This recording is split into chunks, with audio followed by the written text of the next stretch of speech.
As a young child, Edwina Adams was quiet by nature. She would whisper when speaking. In boot camp, she was thrashed for not yelling loud enough. But when she discovered her ex-husband was a con man, she started to make noise, proving you don't have to be loud to make some noise. Now Edwina's on a mission to motivate. So kick back and tune in for candid conversations with those who have harnessed the power of their voices. Let's make some noise.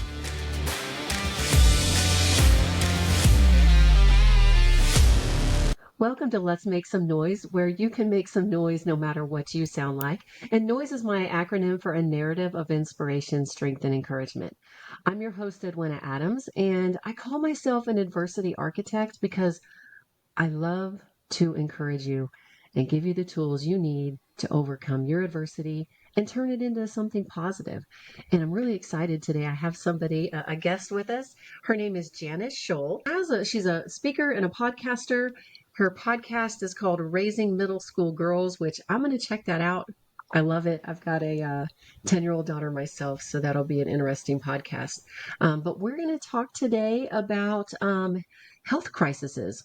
Y'all know I know a little bit about that. How do you do this? How should your family respond? And there's a lot of family dynamics that happen. So Janice, thank you for being here. Thanks so much for having me today, Edwina.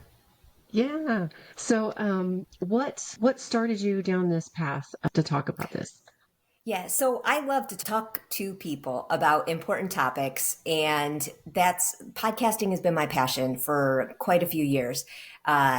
I started Raising Middle School Girls with the purpose of raising a strong and confident young person, and knowing that there just wasn't enough parenting advice out there for those of us with older kids. You know, most of the advice is really focused on kind of the 5 and under and even the elementary crew. And while I was doing that, we had a major medical crisis that we had not anticipated. We were really blindsided the day before my daughter started 7th grade by a diagnosis that affected her, but really the whole family. Ultimately, my daughter, son, and I were diagnosed with a genetic heart condition that is life-threatening and had threatened our daughter's life at that time. And so I still feel passionately about raising strong and confident kids through these years. But even more, I learned about myself and my ability to deal with adversity and what I needed in that moment of crisis. Because quite frankly, I didn't react the way I thought I would to this crisis. And I think I'm a pretty self-aware person. And so that was really one of the biggest surprises to me. So I'm so passionate now about helping people help people, which is what I was doing the whole time. But I want to help people know what to do when you have no idea what to do to help someone who's dealing with something that you really don't have the capacity to fully empathize or grasp. Can you expound more upon what happened with this? Yep. So my daughter had a number of faintings that were of undetermined causes, and the doctor, the pediatrician, and her school nurse and everyone just thought, oh, this is just, a girl at this age, that this happens sometimes. It doesn't, by the way, people, especially if your child is physically active, if they faint, please, please, please have them checked out by a cardiologist. But after this happened, we were instructed to not allow her to do anything that would be dangerous for her to faint during. And we took her to a cardiologist. So my husband and I were at the appointment with her, thinking that this was just like a check the box appointment. We had been told she was fine. We believed she was fine, right up until the point where the cardiologist had already taken our history, had already asked all of her questions, and went out of the room to read the EKG. When she came back in the room, we knew everything had changed. You could tell by the look on her face that this was not your average appointment. We were immediately sent over to a different cardiologist, someone called an electrophysiologist, who is a specialist who deals with the electrical system of the heart. We didn't know, but there's a plumbing part and there's an electrical part. Yeah. And we found out that we have a genetic heart condition that causes an arrhythmia that can cause sudden cardiac arrest. And this heart condition is what had caused our daughter to pass out. It changed our lives in an instant. We went from, and I remember sitting in that appointment thinking about math. Okay. What was most important to me at that moment before we found out was making sure she was set up for math, because that was a challenging subject for her. And she worked so hard, and we wanted to make sure she had the right tools and resources and that we knew what she needed for testing. And then in an instant, it was, how do we help our daughter survive? How do we make sure that she can go to school safely, that there's an emergency plan in place? How will her body be affected by these significant medications that she has to start taking immediately? It was just a complete shift in outlook from kind of the day-to-day stuff that seems really important to the stuff that really is important in that moment. It really does bring your priorities forward. And that's kind of a gift, actually, because from Absolutely. that point on, you're like, whoa, I was kind of silly, for getting upset over little things. And not that you don't ever do that again, but it really does help you, excuse me, minimize that. So, what about your son? How is he feeling? So that was 2 years ago, almost to the day. And since that time, both kids have been diagnosed. So the finish up of that first appointment was, the cardiologist, who was incredible, knew what we had, knew it came from one of the parents, and knew there was a 50-50 shot that her brother had it as well. Before we left that appointment, my husband had driven home, picked up our son, and all three of the rest of us had been checked, and we knew leaving that probably both my son and I had it. Both kids have had major surgery since that time to help keep them safe. It's resulted in major changes of life from activities that they participate in, and really a mental shift that they've both had to go through in addition to us. And really for them as well, kind of losing the don't sweat the small stuff. They became really mature really quickly, much more so than they should have had to. So they're both safe, and they are both in great condition. And I think they are amazing, incredible young people. My daughter hates the word resilient, because we've come to we all want resilient kids. We really do. But I will tell you that often we get grit and resilience confused, because nobody actually wants to go through the hard work to get resilient. It hurts. It's hard. But we have done that, and we're kind of on the other side of it, and now can speak, without tearing up about this, and help other people realize how hard it is to go through a circumstance like this, and what you might need and what your family might need if they're going through something. Yeah, I'm so glad they're doing well. May I ask what the condition was? So if there's people out there that are like, "Ooh, wonder if that's what I have." Yes, it is called long QT syndrome, Okay. and it is considered a rare disease, but it is not rare in the rare disease world. But it runs in families, and in sometimes, like in ours, it kind of is not noticed until someone has a fainting. It can affect different family members who have the same thing differently. And so some people, the first sign is sudden cardiac arrest. For some people, there are faintings that happen. And so it's quite worrisome. It's very serious. And yet, once it's treated, you can live a safe and active life. Since they found that were you a genetic carrier, or you also have it? Is that what you're I saying? have it. Yes, Yeah. I do have it. Did It's just something that was never like, I mean, I don't know if I've ever had an EKG before, right? Like Wow. there was no thought that I had any. I mean, I guess I probably did when I was pregnant. Hmm. But it's something that, it doesn't show up in everyone. It just happens to be what is your heart doing at that moment. And basically the QT is like the reset between your heartbeats. So ours takes too long. It's literally long. And that causes your heart to trip up essentially. In our type, there's a few different types, but in our type, it's when our heart rate gets accelerated. So during physical activity. So when you hear about a sports player, an athlete who has never shown signs of any type of heart condition that collapses in the middle of a game, that can be something like what we have or what we have. Once we got through this shock of diagnosis, we stumbled into how do we make the family safe, right? Like we needed to immediately get up to speed on our kids' condition. And my husband and I are tough people. Like we're the you do it yourself kind of work hard mentality people. And we thought that we would just get everybody up to date on their medication. We'd get them back to the way that they were operating before, and it would be kind of business as usual in 3 months.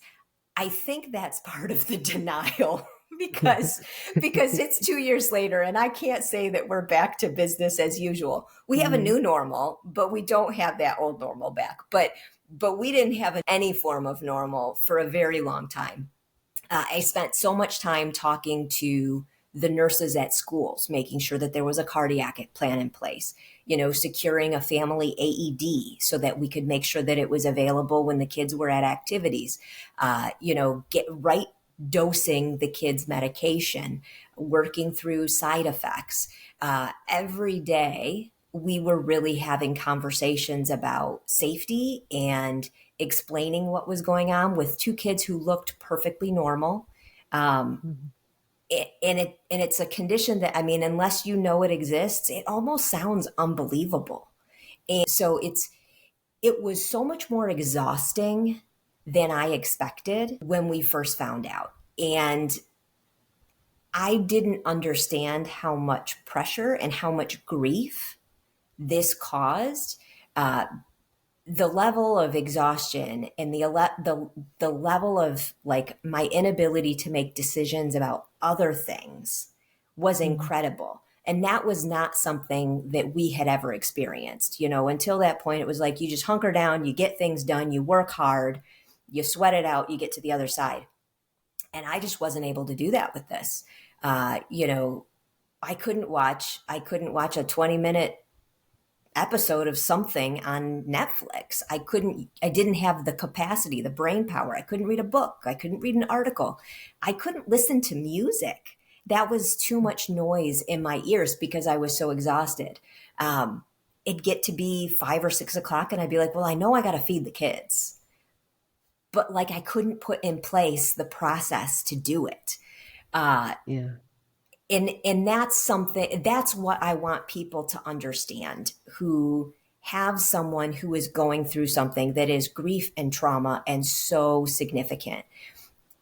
We so often, and I'm talking about myself, this is not me being critical of others. I think we as a society say, hey, let me know if you need anything.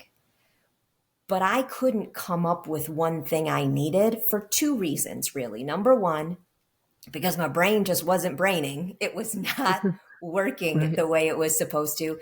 And 2, because we live in a society where we have everything we need. I have delivery groceries that I can order. I can do it all on my own, and yet I couldn't. So I felt like I should be able to stomach and manage and strong arm through this, but I could not. So let me know if you need anything.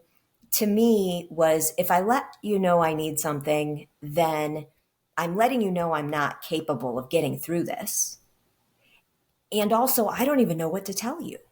I couldn't come up with the ideas. So I learned through people who started helping us how to help people. And it doesn't start with let me know if you can if you need anything. It starts with something else. Yeah, I've heard that too. They say, don't ask, just do for somebody because they probably are just paralyzed in a way. And that's a good point in saying that, we have grocery delivery, we've got food delivery, we have laundry delivery if you want it. I mean, everything can pretty much be done. So maybe that's even more of a reason that we shut ourselves in and don't ask for help. But for one, it is okay to ask for help. uh, that was something I had to learn as well, and I was never good at it. I still could be a little better at it, but I finally do ask for help now because when you get to a point where you're just physically can't do something, you have to. But what I found was it brings people joy to help. So if you don't ever put that out there, you're kind of taking that opportunity away from people. Yes. And people are sad. The world is walking around. Everybody's so sad. And you know why? Because everybody's just thinking about themselves. We don't do much for other people. We don't talk to our neighbors much and do things. So, and I'm calling myself out too. Like, I could be better with my neighbors, right? But we all just need to do this better. So, the Yeah. more you're out there talking about it, I commend you and thank you. Yeah. And, the Surgeon General just came out with comments last week, I think it was, about how lonely parents are. Um, it is a health crisis for parents. And we need to realize that we still need a village. And just parenting is hard enough. And when you're parenting through really difficult times, you need it that much more. And you're right about the joy, receiving help through our difficult times. And sometimes the people who helped us and gave us exactly what we needed in that moment were people who barely knew us. Some of my Yes. husband's Right. colleagues that have never met me, they've never laid eyes on me. They were like, they made some of the biggest impact on my life and my mental well being in that moment because they took action. Some of our neighbors that we hadn't known very well prior to this happening, you find that people genuinely want to help.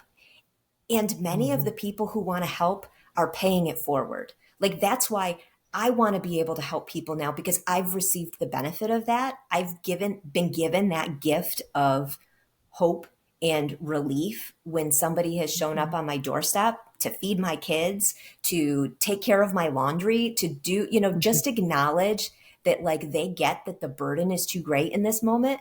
I want to do that for others so much more because I know I can't repay the person who did it to me. And so this Yeah. is what makes the world go round. Yeah, that's a really good point. I would like to go back in the beginning. You were talking about how your daughter was having, the fainting episodes, and that the school and different medical professionals were saying, "Oh, it's just normal." I know that women are familiar with this tactic, right? Amongst women, we talk about how we're just kind of put off, like, or just like, it is what it is. Whenever we come to doctors with complaints, and I was a paramedic for many years. And my older sister, she's 6 years older than me, but when she was 8, she went into a coma, and she's been a type 1 diabetic ever since. So, my take in medicine when I was in it was I listened to people because each person really does have different things that happen to them, the way they experience them. Now, when you're being taught in medical training, it's, A, B, and C happen, and that means D. And then you have all these definitions and different things. And yes, you need to know this stuff, but you have to listen to patients. Yeah. And I was always so passionate about that. And I had seen the benefits of doing that, where I would really listen to what the person was saying and not just take everything at face value and put it into category, D, because it was A, B, and C. And I would think outside the box and get them to the hospital, and the doc would be like, "Dang, I'm glad you listened to them." Yeah. But my point to that is, it makes me mad. It makes me mad when I hear that happens. And Yes. I was just, my sister was in the hospital, my older sister here recently. She was really bad off. And I stayed with her for a few days overnight, and the doctors weren't listening. And I kept telling her, I said, it has to be this other thing. Like they're not listening to what you're saying.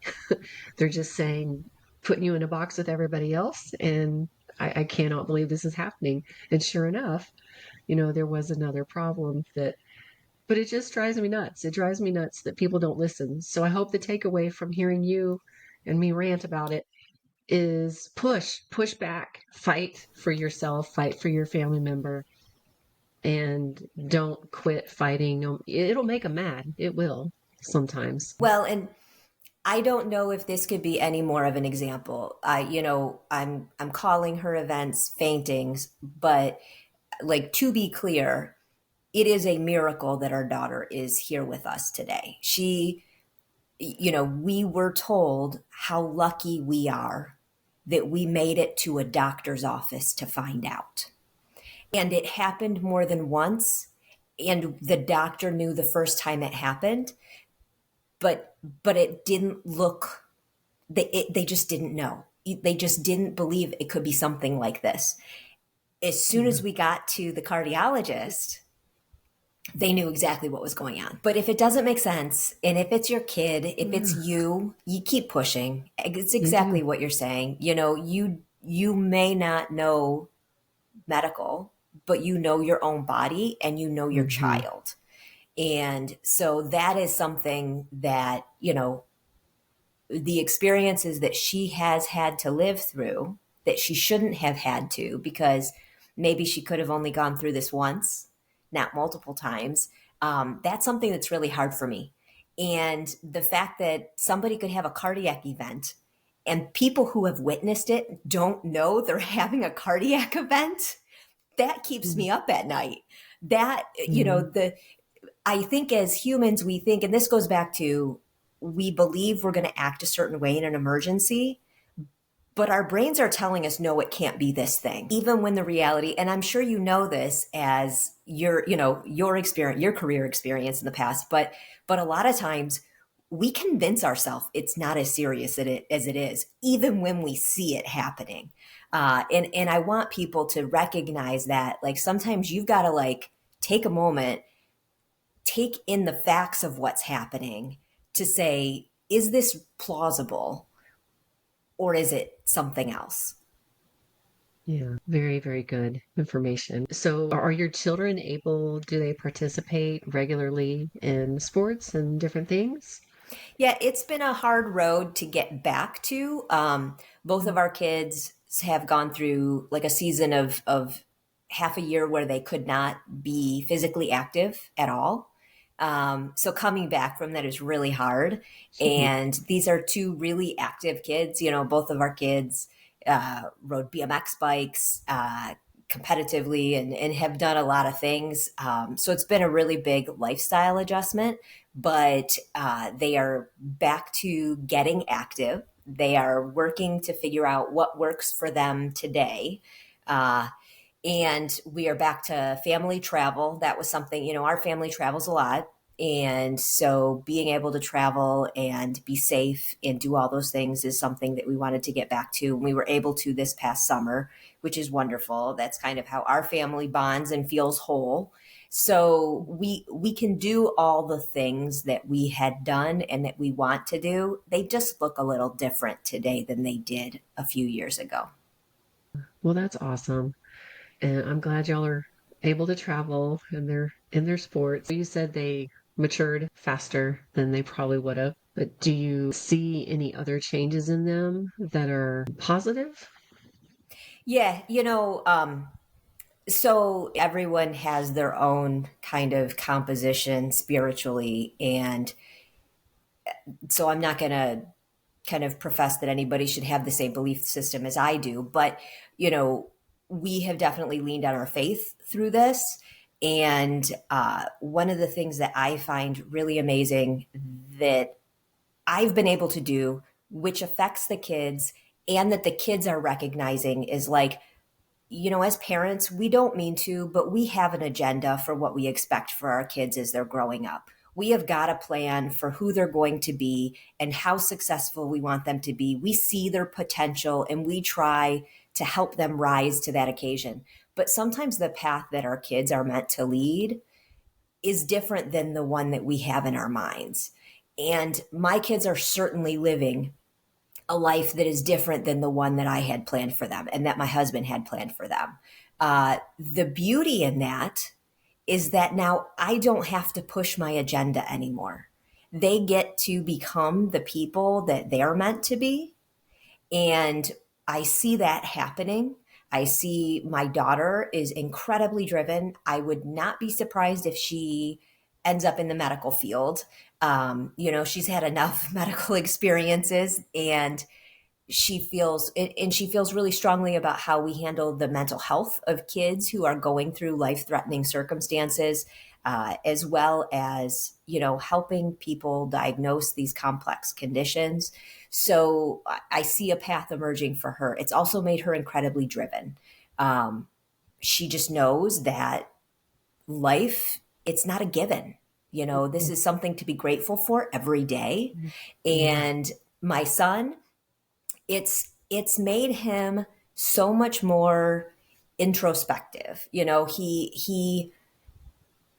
He's a young kid, so like he's not that insightful into himself, except now he is, I guess. He thinks about how he affects everyone else in the world, and he does it because now he can understand how other people who are going through hard times are affected by their hard times.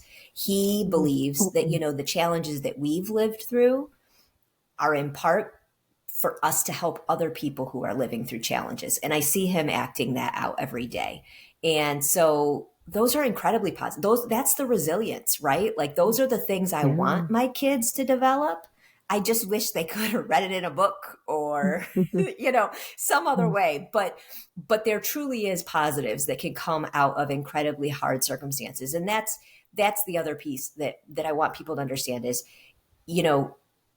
even when circumstances seem dire and you can't imagine how you're going to make it through the next month or week or 6 months or whatever it is you're thinking,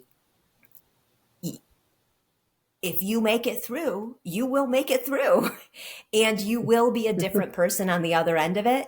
And there will be gifts that are there for you out of these experiences. And if only you are able to connect with others in the world because of your experience, that is something so worthwhile in and of itself.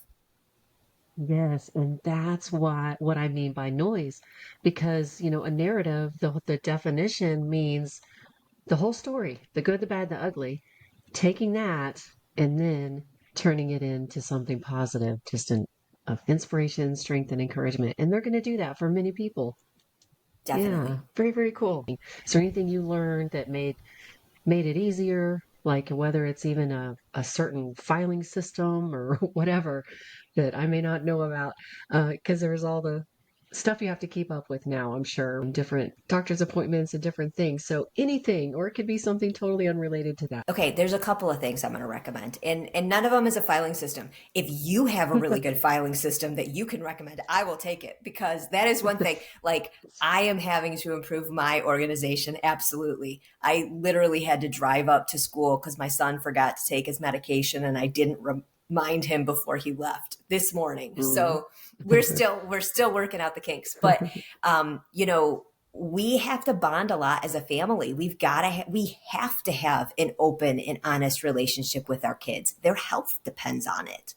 And so, pushing our kids too hard and shutting them down is not a good thing. And also, but we have to be able to push them enough. And so family meetings, I think, are really important. Having an open dialogue where your kids have a seat at the table and they bring their ideas. When we go to a doctor appointment, our kids are expected to come up with any questions that they have for the doctors. This is their body that they have to live in for the rest of their lives. We want them to not feel like this is happening to them. We want them to feel empowered to deal with the circumstances and also do the things that they want to do. So for instance, my daughter has a bucket list of items that, she's saving up for the next time we meet with the cardiologist to say, hey, can I do these things? there are a few things that we can't do because of our condition. But, she wants to make sure that she can do the things that she loves. And that's important to her. And so having a family meeting where everybody has a seat at a table, where it's not parents lecturing, please don't let it turn into a lecture. It's so hard not to let it turn into a lecture. That's coming from me. I have a hard time. And also, if you have a hard time having open conversations with your kids, try one of these card games. And it's not really a game, but like, we have family dinners where we will go around the table. I think Our Moments is one of the examples of this like card thing that you pull out and it asks a question, and then we go around the table and everybody answers the question, and you learn so much about each other through this experience. Our kids love it so much. And these are kids like, my daughter is a quiet one. She's not a kid who comes home and wants to tell me everything that happened at school. She is just not that. She asks for this because it's so much easier than, hey, tell me everything about you. It's like, hey, tell me what you think or what you would do in this one circumstance. Tell me what you like about this. And she can talk about that. It's so great to look at it. And I learned about my husband through this experience as well. Like, there are things like, really, that's where you want to go? That's your bucket list place? Or that's the most exciting thing you remember from your childhood. It's really great. So Our Moments is one that I recommend every family. Our family, I've got a son and a daughter. He's about to be 12 and then she's 10. And we do family meals a lot, and we do would you rather, different things. And it is, it's fun to see what different people's perspective is on stuff, but I like that. I'm going to have to look up the Our Moments game for sure. Thank you so much for sharing.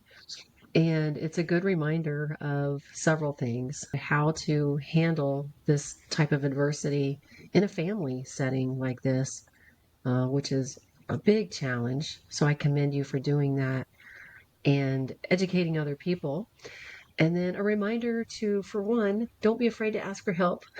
It allows other people to have joy, because it's joyful to give. And then let's all also remember to go find somebody to just do something for today. Don't ask them. They may not be able to tell you, but just do something to help them. Do you have anything else to share with us today? Yeah. And I guess just on that note, if you're like, yeah, that's great, but what do I do? Look up the phrase grief groceries. Okay. You're going to see a million stories. Grief groceries. And this is the concept of like, don't ask.